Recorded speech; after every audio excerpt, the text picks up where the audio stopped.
In the heart of Sumatra Island, Indonesia, stands an educational institution with a vision of excellence and dignity, namely, Universitas Andalas. Established in 1956, this university, as a state university, has consistently contributed to advancing education in Indonesia.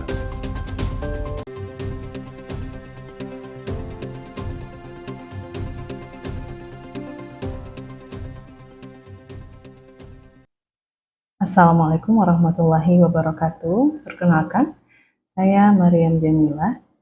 Saya merupakan dosen dari Departemen Hubungan Internasional, Fakultas Ilmu Sosial dan Ilmu Politik Universitas Andalas. Nah, pada video ini saya akan menjelaskan satu materi dari mata kuliah Politik Luar Negeri Republik Indonesia. Nah, mata kuliah ini merupakan mata kuliah wajib bagi Departemen Hubungan Internasional dengan total 3 SKS dan dilaksanakan pada semester 4. Pada prinsipnya, mata kuliah Politik Luar Negeri Republik Indonesia ini merupakan mata kuliah yang akan menjelaskan dinamika kebijakan luar negeri yang diambil oleh pemerintah Indonesia dari masa ke masa dan akan dijelaskan dengan berbagai perspektif yang ada dalam analisis kebijakan luar negeri. Adapun capaian pembelajaran mata kuliah dari mata kuliah PLNRI ini ada 3. Yang pertama itu adalah CPMK 1 terkait dengan sikap, menunjukkan sikap sabar, empati, integritas tinggi dalam mendiskusikan isu-isu politik luar negeri Republik Indonesia. Sedangkan untuk CPMK kedua adalah CPMK pengetahuan dasar berkaitan dengan menerapkan konsep dan prinsip-prinsip kebijakan luar negeri Republik Indonesia dalam memahami kasus kontemporer terkait Indonesian Foreign Policy. Dan yang ketiga itu CPMK berkaitan dengan analisis, ya, kemampuan analisis mahasiswa mampu untuk menentukan dinamika dan prinsip dari kebijakan luar negeri berlandaskan kepada teori dan perspektif yang ada dalam hubungan internasional. Nah, untuk bobot penilaian untuk mata kuliah ini terdiri dari empat hal. Yang pertama itu adalah penilaian terkait nilai tugas akhir, merupakan book chapter. Jadi mahasiswa akan diminta berkelompok menghasilkan sebuah draft book chapter terkait kebijakan luar negeri pemerintah Indonesia. Itu bobotnya lumayan tinggi, ada 50%. Kemudian yang kedua ada aspek presentasi. Sebelum book chapter itu rampung, nanti akan ada fase presentasi, diminta untuk mahasiswa mempresentasikan hasil pengerjaan bersama mereka. Outline-nya itu sekitar 10%, kemudian ada nilai UTS 15% dan nilai UAS itu 25%. Nah, untuk materi yang akan saya jelaskan nanti adalah terkait dengan sub CPMK 1, yaitu mahasiswa mampu memahami konsep dari kebijakan luar negeri dan secara umum memahami dasar-dasar dalam analisis kebijakan luar negeri. Nah, berikut penjabaran saya mengenai foreign policy secara konseptual di kelas. Terima kasih. Bismillahirrahmanirrahim. Assalamualaikum warahmatullahi wabarakatuh. Waalaikumsalam warahmatullahi wabarakatuh. Selamat datang teman-teman di kelas mata kuliah Politik Luar Negeri Republik Indonesia, ya, biasanya PLNRI. Nah, mata kuliah ini teman-teman akan bahas tentang bagaimana sih kebijakan luar negeri Indonesia dari masa ke masa, dari awal hingga kontemporer. Nah, untuk pertemuan kali ini kita akan fokus bahas dulu tentang konsep apa sih itu foreign policy. Nah, sebelum itu tadi di grup sudah dibagikan sebuah link, ya teman-teman, link Slido ini. Silahkan teman-teman sekarang mengisi link tersebut, ya, dengan memunculkan satu term yang paling teman-teman ingat terkait politik luar negeri Indonesia. Nah, tiba-tiba ada yang ingat misalnya Jokowi, misalnya gitu, ya, atau apa. Whatever yang teman-teman ingat, nah nanti kita akan cek kata yang paling sering muncul apa. Ya, silahkan isi dulu, saya kasih waktu sekitar 2 menit. Dengar kebijakan luar negeri Indonesia. Nih, ada to participant typing ya, kepentingan nasional, oke, bebas aktif. Ada lagi, 2 kata pun nggak masalah. Undang-Undang 1945, oke. Kerjasama internasional, strategi, itu. Satu partisipan typing. Kerjasama, ada tindakan negara, ada strategi, ada strategi, kata lainnya, oke. Kepentingan nasional. Nah, secara garis besar ini ya yang merupakan gambaran umum. Ada lagi yang masih typing? International cooperation, tindakan negara, bebas aktif, diplomasi, oke. Nah, ini beberapa term yang teman-teman ingat ya ketika mendengar kata kebijakan luar negeri Indonesia.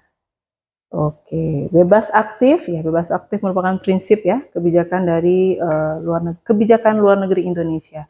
Ini ada Undang-Undang 45 nih.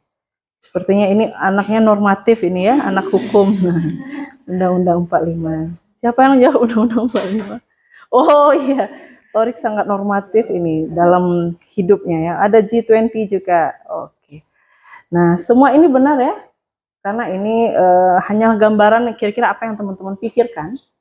Nah, poin di sini adalah sebelum kita memahami gimana sih Indonesia dalam menjalankan kebijakan luar negeri, tentu kita harus paham dulu what is foreign policy. Nah, kapan sebuah kebijakan disebut dengan kebijakan luar negeri, kapan disebut dengan domestic policy gitu ya. Oke. Kita masuk ke pembahasan utama kita. Jadi tujuan dari pertemuan hari ini adalah teman-teman mampu mengidentifikasi yang namanya foreign policy secara konseptual. Nah, ini ada beberapa contoh ya. Ada satu, pernyataan Jokowi soal penolakan Yerusalem sebagai ibu kota Israel ya. Yang pertama, yang kedua itu Donald Trump retweet British anti-Islam politician videos. Kemudian yang ketiga, pelarangan impor baju bekas yang ada di Indonesia ya, ini kebijakannya. Yang keempat adalah kebijakan pariwisata halal berorientasi pada tambahan layanan. Nah, menurut teman-teman, which one yang foreign policy, mana yang domestic policy? Sorry. Jokowi menyatakan penolakan ini foreign policy atau tidak? Ya, kalau Donald Trump retweet British anti-Islam politician videos, belum masuk ke foreign policy. Kalau yang ketiga, kebijakan larangan impor baju bekas, domestic policy kah? Kalau yang ketiga, kebijakan pariwisata halal. Nah, how to determine? Gimana sih menentukan ini foreign policy atau ini bukan foreign policy? Nah, yang pasti kita harus definisikan dulu ya, what is foreign policy. Ada beberapa scholar yang telah mendefinisikan foreign policy ya. Kita masuk dari 2 scholar pertama ini, ada Rosenau. Rosenau mendefinisikan foreign policy sebagai authoritative actions ya, were taken by the government. Ini Rosenau. Authoritative action taken by government yang tujuannya adalah maintain the desirable aspect ya, maintain hal yang diinginkan, desirable, dan mencegah yang tidak diinginkan. Nah, ini poinnya adalah ini ke national interest. Nah, tadi ada yang sudah menyinggung ya, international interest. Ini kata Rosenau. So, Rosenau fokus ke action. Tadi kita ada lihat pernyataan Pak Jokowi. Kalau kita hanya berlandaskan pada Rosenau, is it foreign policy or not? Yes. Pernyataan dia mengecam Israel yang menjadikan Yerusalem sebagai ibu kota. Apakah itu foreign policy? Kalau menurut personal kayaknya enggak. Belum, karena dia baru kecaman ya. Iya. Saya menyatakan menolak, tapi dia belum melakukan tindakan penolakan yang autoritatif tadi. Kita masuk ke scholar kedua. Will Canfield bilang kebijakan luar negeri adalah official action and reaction. Ada action and reaction, ya, yang dilakukan oleh pemerintah karena dia official. For the purpose of altering or creating a condition or problem outside. Nah, ini poinnya beda lagi nih. Dia menciptakan kondisi yang mana dia itu harus berada outside their territorial sovereign boundaries. Nah, kalau ini dia tidak bicara masalah wilayahnya di mana, baik itu mau di dalam apapun di luar, tapi dia untuk hal kepentingan nasional. Nah, itu dia foreign policy. Kalau ini dia membatasi dengan adanya outside territorial boundaries, sovereignty. Nah, kalau udah bicara hal yang menyangkut di luar sovereignty, itu adalah foreign policy. Jadi Pak Jokowi mengecam itu, is it foreign policy atau tidak? Kalau menurut Will Canfield. Iya, Karena dia reaction, dia bereaksi terhadap sebuah fenomena internasional yang berada di outside territorial boundaries. Nah, jadi tergantung nih, kita mau lihat dari definisi versi siapa. Ada lagi dua definisi lain. Kita lihat dari Holsti. Hapus dulu ya. Holsti mendefinisikan foreign policy, kelihatan? Kelihatan ya. Holsti mendefinisikan foreign policy sebagai a part of actions, incorporated ideas that are planned by policymaker in order to solve problem. Jadi dia nggak hanya bicara action, or tidak hanya bicara reactions. Ide pun ya, ideas yang direncanakan oleh para decision maker yang bertujuan untuk menyelesaikan masalah, baik itu dalam bentuk, bisa dalam bentuk policy, bisa dalam bentuk attitude ya. Yang tujuannya tadi tetap adalah menyelesaikan masalah yang berkaitan dengan national interest. Nah, itu adalah foreign policy. Nah, lebih luas lagi kalau Holsti. Jadi dia nggak mesti ada tindakan, nggak mesti ada reaksi, baru dalam tataran ide aja. Ya, ide rencana, misalnya apa dulu Pak Jokowi pernah ada nawacita apa? Atau adanya Saudi Vision, misal gitu. Saudi Vision 2030, kan itu ideas, baru tataran ideas yang bertujuan untuk menyelesaikan masalah dia, berkaitan dengan kepentingan nasional dia, itu adalah kebijakan luar negeri. Baru ide aja. Misalnya wacana Pak Prabowo untuk bergabung dengan BRICS, misalnya gitu. Kan baru idea, rencana gitu. Nah, itu udah masuk ke foreign policy menurut Holsti. Nah, lain lagi dengan Modelsky. Nah, Modelsky bilang system of activities that are evolved by communities with the purpose of altering the behavior of other state, adjusting their own activity to international environment. Nah, ini dia agak sama dengan Rosuno ya. Dia bicara tentang boundaries juga di sini ada dengan negara lainnya. Ya, tapi dia bicara activities, rangkaian aktiviti yang bertujuan untuk merubah perilaku negara lain atau menyesuaikan diri agar diterima oleh negara lain. Bisa jadi dia ratifikasi, misalnya dia ratifikasi Paris Agreement. Nah, itu adalah bagian dari kebijakan luar negeri. Jadi dia, negara kita menyesuaikan dengan international environment. Atau negara kita berusaha untuk mengubah negara lain sesuai dengan keinginan kita. Misalnya diplomasi, ya kan? Adanya diplomasi tempe gitu ya.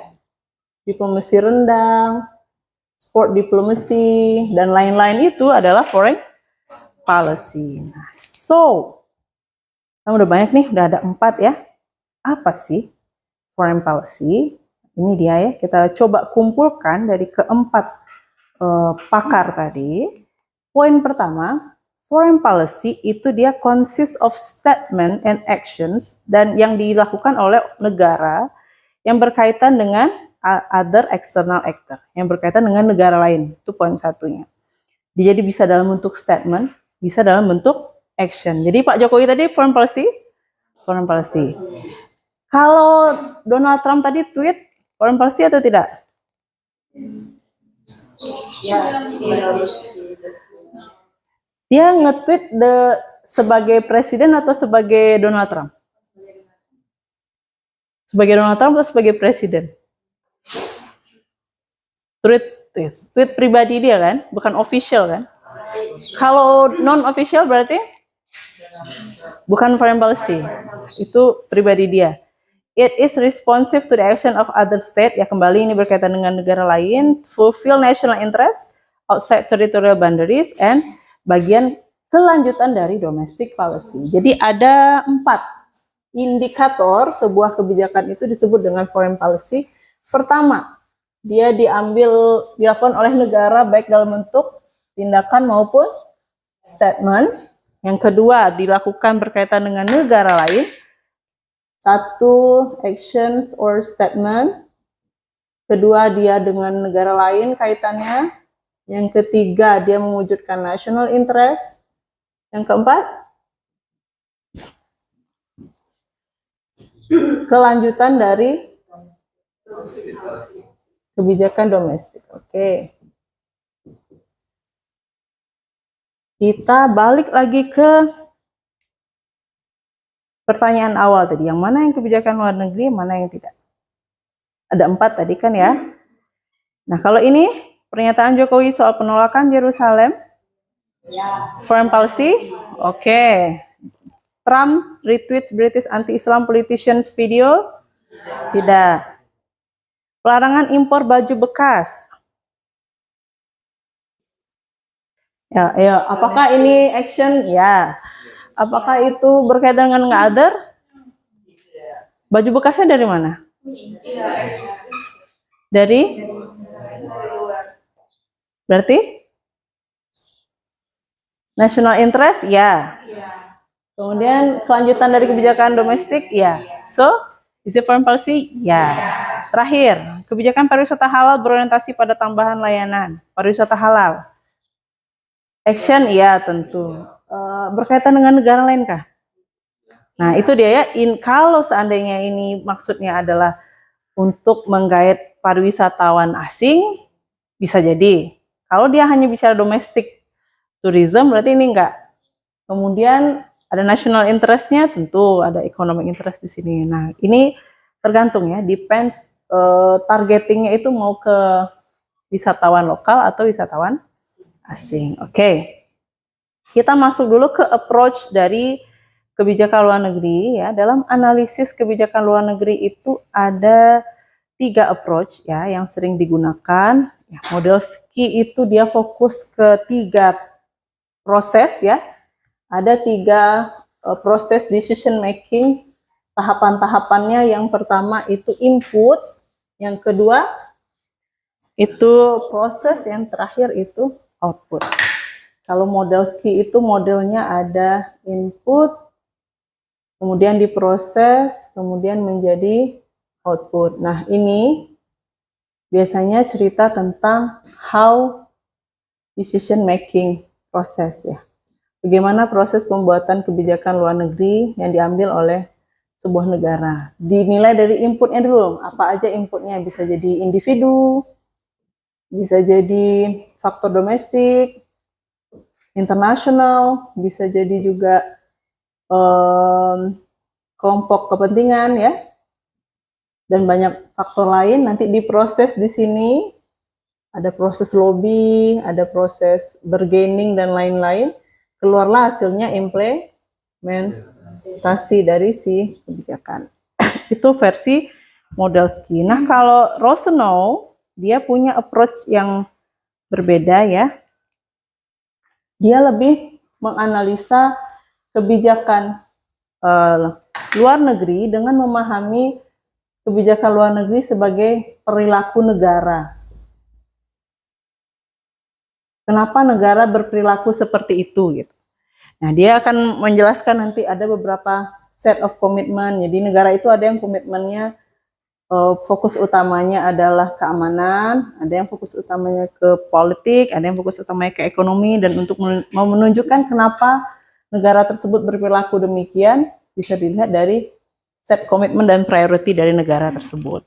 Nah, yang ketiga itu ada approach versi Hosty. Nah, ini dia akan fokus bicara tentang orientasi dari negara, apa orientasi, kemudian apa peran nasional dari negara tersebut. Ketiga itu dia fokus cerita tentang objektif, dan kemudian apa tindakan-tindakan negara, actions-nya apa. Nah, kalau Modelsky fokus pada proses, kalau Rosanov fokus pada perilakunya, mengapa dia demikian.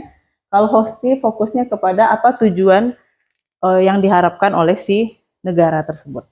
Oke, sekarang ya sesuai dengan tujuan dari perkuliahan ini, teman-teman kakak minta untuk membagi ke dalam 3 kelompok ya. Silakan diskusi dalam 5 menit cukup.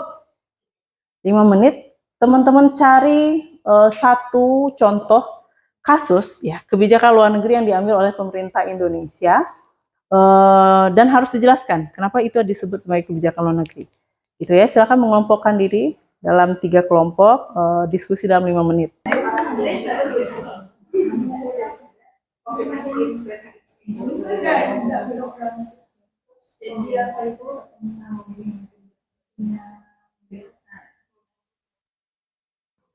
Udah berapa menit? 19.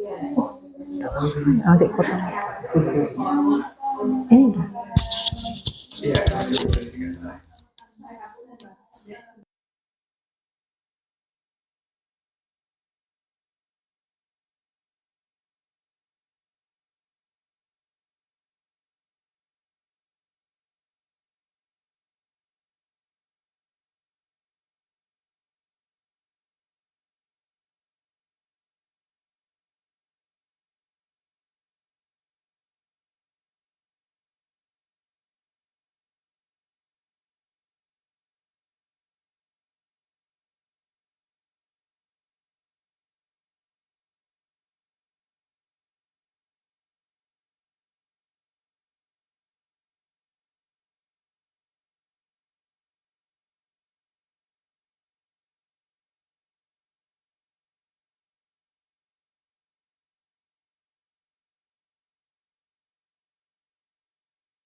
Teman-teman, diskusinya selesai.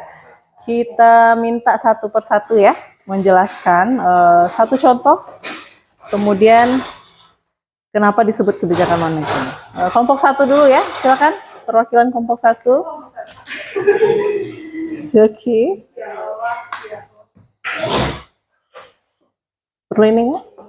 Nggak usah. Oke. Terima kasih teman-teman. Mungkin hasil diskusi dari kelompok 1 itu kita membahasnya tentang upaya Indonesia dalam diplomasi kesehatan. Jadi kalau mau tahu penyakit tuberkulosis atau TBC itu sendiri udah dari tahun 1900 menyerang masyarakat Indonesia, dan TBC ini penyakit yang mematikan. Bahkan dia di Indonesia sendiri kasusnya lebih mematikan dibandingkan COVID-19, HIV, dan malaria. Padahal kita tahu COVID-19 ini 2019 menyerang kesehatan masyarakat sangat banyak. Nah, kenapa kami menganggap ini sebagai kebijakan luar negeri? Karena Indonesia sendiri pada memanfaatkan kedudukannya pada saat presidensi di G20, di mana pada saat itu tuh Indonesia mencoba untuk mewadahi seluruh kementerian kesehatan anggota G20 itu untuk membahas tentang tuberkulosis ini sendiri, di mana Indonesia sendiri yang pertama dia mencoba untuk call to action, di mana merangkumi gitu masalah-masalah dari setiap negara, terutama di kawasan Asia dan Afrika. Terus itu actionnya. Terus untuk national interest-nya udah pasti, karena ini jadi masalah yang terus-terusan terjadi, dan Indonesia ini udah sempat dapat bantuan WHO pada tahun 2003, di mana WHO ini ngasih vaksinasi, tapi ternyata hasilnya nggak efektif gitu. Cuma kota-kota besar aja yang bisa dapat vaksin, sedangkan kota-kota di Indonesia bagian timur itu belum pernah dapat vaksin tentang tuberkulosis. Terus untuk melanjuti kebijakan domestik ini, itu ada di undang-undang, saya lupa undang-undang berapa Kak, itu tahun 2012. Nah, Indonesia tuh sebenarnya udah bikin undang-undang itu gitu untuk menegakkan kesehatan dan awareness masyarakat terkait penyakit ini. Tapi kayaknya nggak cukup kalau hanya jadi perhatian domestik aja, butuh bantuan dan funding dari pihak internasional, dan salah satunya itu adalah USAID, di mana USAID ini ngasih bantuan terakhir di 2022 sebanyak 1,5 miliar untuk pendanaan tuberkulosis merata di Indonesia dan kawasan Asia. Mungkin itu sih Pak dari kelompok 1. Terima kasih. Terima kasih. Kelompok 1, kelompok 2 silakan.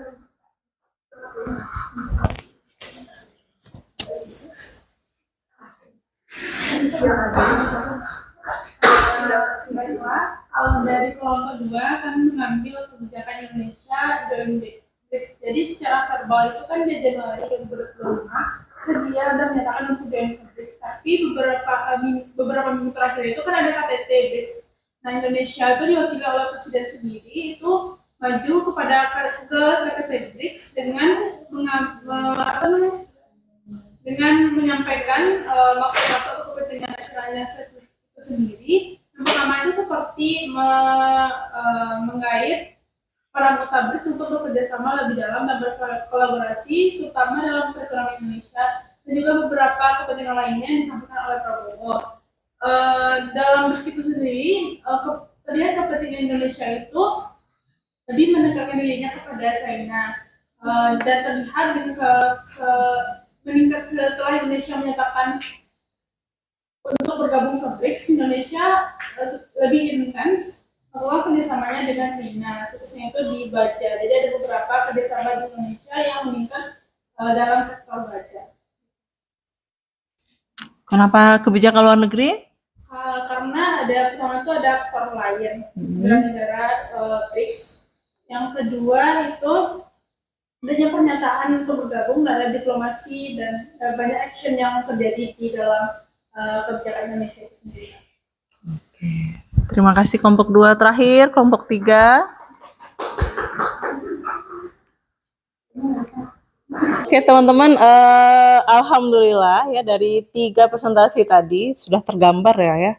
Secara umum teman-teman sudah paham apa itu foreign policy, yang mana itu foreign policy, yang mana itu domestic policy, dan sudah bisalah mengidentifikasinya di beberapa kasus lain dalam kebijakan luar negeri Indonesia. Oleh karena itu, karena tujuan dari pembelajaran minggu ini telah tercapai, berarti kita akhiri perkuliahan dengan alhamdulillahirabbil alamin. Terima kasih partisipasinya. Sampai ketemu lagi di pertemuan selanjutnya, teman-teman. Semoga berkah hari ini. Saya tutup dengan Assalamualaikum warahmatullahi wabarakatuh. Waalaikumsalam warahmatullahi wabarakatuh.